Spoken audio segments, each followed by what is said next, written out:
عارف، كل حاجة حواليا كانت آية منه، بس أنا كنت مشغول. كنت شايف بس مش ملاحظ. كنت ماشي بس مش واقف عند حاجة. الشمس اللي بتطلع بعد ليلة برد، الراحة اللي بتيجي بعد خوف، الدعوة اللي اتقالت من قلبي ونسيتها ولقيتها بتتحقق قدامي.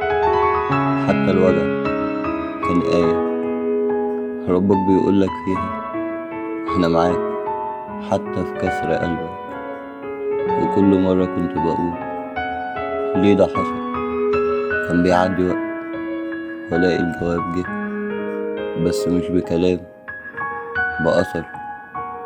ربك بيكلمك طول الوقت، مش دايما بصوت، لكن بكل شيء حواليك، لأنه هو مالك الملك.